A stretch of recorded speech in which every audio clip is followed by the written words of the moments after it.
Hi kids, Miss Dawn here with another story for you.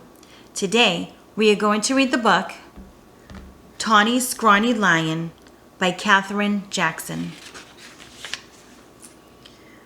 Once there was a tawny, scrawny, hungry lion who never could get enough to eat.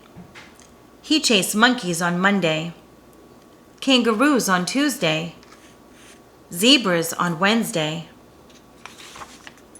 bears on Thursday, camels on Friday, and on Saturday, elephants. And since he caught everything he ran after, that lion should have been as fat as butter. But he wasn't at all. The more he ate, the scrawnier and hungrier he grew. The other animals didn't feel one bit safe. They stood at a distance and tried to talk things over with the tawny, scrawny lion. "It's all your fault for running away," he grumbled. "If I didn't have to run for every single bite I get, I'd be as fat as butter and sleek as satin. Then I wouldn't have to eat so much and you'd last longer." Just then, a fat little rabbit came hopping through the forest, picking berries. All the big animals looked at him and grinned slyly. "Rabbit," they said, "oh, you lucky rabbit. We appoint you to talk things over with the lion." That made the little rabbit feel very proud. "What shall I talk about?" he asked eagerly. "Any old thing," said the big animals. "The important thing is to go right up close." So the fat little rabbit hopped right up to the big hungry lion and counted his ribs. "You look much too scrawny to talk things over," he said. "So how about supper at my house first?" "What's for supper?" asked the lion. The little rabbit said, "Carrot stew." That sounded awful to the lion. But the little rabbit said, "Yes, sir.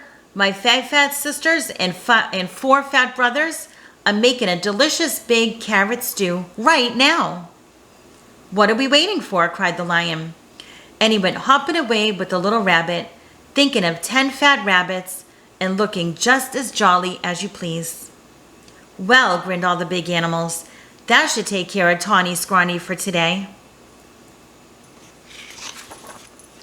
Before very long, the lion began to wonder if they would ever get to the rabbit's house.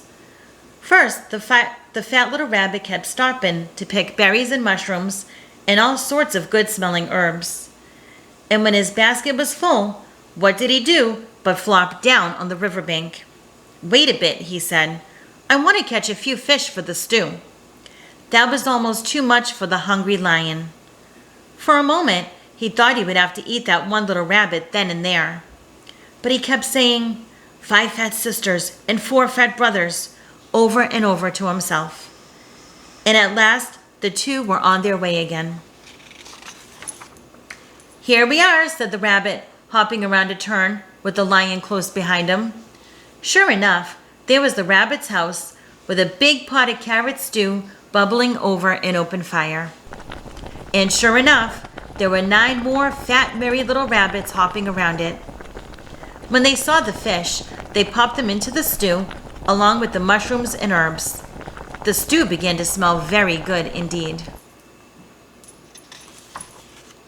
And when they saw the tawny, scrawny lion, they gave him a big bowl of hot stew. And then they hopped about so busily that really it would have been quite a job for that tired, hungry lion to catch even one of them. So he gobbled his stew, but the rabbits filled his bowl again. When he had eaten all he could hold, they heaped his bowl with berries. And when the berries were gone, the tawny, scrawny lion wasn't scrawny anymore. He felt so good and fat and comfortable that he couldn't even move. "Here's a fine thing," he said to himself.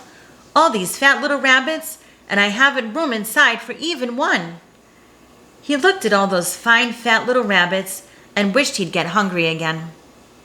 "Mind if I stay a while?" he asked. "We wouldn't even hear of your going," said the rabbits. Then they plumped themselves down in the lion's lap and began to sing songs. And somehow, even when it was time to say goodnight, that lion wasn't one bit hungry. Home he went, through the soft moonlight, singing softly to himself. He curled up in his bed, patted his sleek fat tummy, and smiled. When he woke up in the morning, it was Monday. "Time to chase monkeys," said the lion. But he wasn't one bit hungry for monkeys. What he wanted was some more of that tasty carrot stew. So off he went to visit the rabbits. On Tuesday, he didn't want kangaroos. And on Wednesday, he didn't want zebras. He wasn't hungry for bears on Thursday, or camels on Friday, or elephants on Saturday. All the big animals were so surprised and happy. They dressed in their best and went to see the fat little rabbit. "Rabbit," they said, "oh, you wonderful rabbit. What in the world did you talk to the tawny, scrawny, hungry, terrible lion about?" The fat little rabbit jumped up in the air and said, "Oh my goodness!